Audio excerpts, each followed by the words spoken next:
మాజీ మంత్రి విడుదల రజనికి ఉచ్చు బిగుస్తుందా అంటే అవునని అంటున్నాయి రాజకీయ విశ్లేష వర్గాలు. ఎందుకంటే వైసీపీ హయాంలో ఎవరైతే అవినీతి అక్రమాలకు పాల్పడ్డారో వారిని ఒక్కొక్కరిని టార్గెట్ చేస్తూ వారిపై జులుం జులిపిస్తోంది టీడీపీ ప్రభుత్వం. ఇదంతా ఒక పక్కన జరుగుతుంది. అండ్ మొన్న కూడా పోసాని గారి అరెస్ట్ మనం చూసాం. దీని తర్వాత ఇప్పుడు సజ్జల రామకృష్ణారెడ్డి అరెస్ట్ అవుతారా లేకపోతే సజ్జల భార్గవ్ అరెస్ట్ అవుతారా అనుకున్న టైంలో కాదు అన్నట్టు అనూహ్య రీతిలో తెరపైకి వచ్చింది విడుదల రజని పేరు. ఎందుకంటే ఈవిడ కొంతమంది స్టోన్ క్రషర్స్ యజమానులని వాళ్ళ దగ్గర మనీ డిమాండ్ చేశారంట. ఒక్క రూపాయి 2 రూపాయలు అన్నట్లు కాదు, పూర్తిగా 5 కోట్ల రూపాయలని డిమాండ్ చేశారంట. వాళ్ళు కూడా 2.2 crores వరకు చెల్లించడం అయితే జరిగింది. దీంట్లో విడుదల రజనీకి 2 కోట్లు 10 లక్షల రూపాయలు ఆవిడ పిఏకి, 10 లక్షల రూపాయలు ఆవిడతో పాటు టైఅప్ అయి ఉన్న ఐపీఎస్ అధికారి జాష్వా, వీళ్ళ ముగ్గురికి అన్నట్లు ఈ 2.2 crores పంచుకోవడం అయితే జరిగిందంట.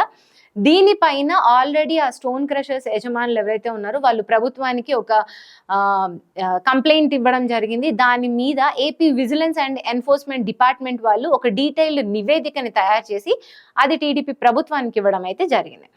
దీని తర్వాత ఇప్పుడు ఏసీబీ ఈమె మీద విచారణ జరిపించడానికి గవర్నర్కి లేఖ రాశారు, అనుమతి కోరుతూ లేఖ రాశారు. అంటే ఈ గవర్నర్ దగ్గర నుంచి వచ్చే అనుమతి కూడా ఒక 2-3 డేస్లో వచ్చేసే అవకాశం ఉంది. ఆ అనుమతి కనుక వచ్చేసింది అంటే నెక్స్ట్ ఈమె అరెస్టే జరగనుంది. ఏసీబీ అధికారులు ఈ విషయంలో చాలా సీరియస్గా ఉన్నారు. అండ్ కంపల్సరీ గవర్నర్ దగ్గర నుంచి అనుమతిని అయితే రాబడతారు. అండ్ ఒక 2-3 డేస్లో ఆ అనుమతి వచ్చాక విడుదల రజనీని కంపల్సరీ విచారణకు తీసుకెళ్లే అవకాశం ఉంది. అంటే సో నెక్స్ట్ చూస్తే ఈ 3 days అంటే మొత్తం అరౌండ్ 1 weekలో విడుదల రజనీని తీసుకెళ్లి విచారణ జరిపేందుకైతే అవకాశం ఉంది. ఈ విధంగా చూస్తే మరి నెక్స్ట్ సజ్జల రామకృష్ణారెడ్డి కాదు, సజ్జల భార్గవ్ కాదు, విడుదల రజనీని అరెస్ట్ అవ్వడానికి లైన్లో ఉన్నారు అన్నట్లయితే తెలుస్తుంది.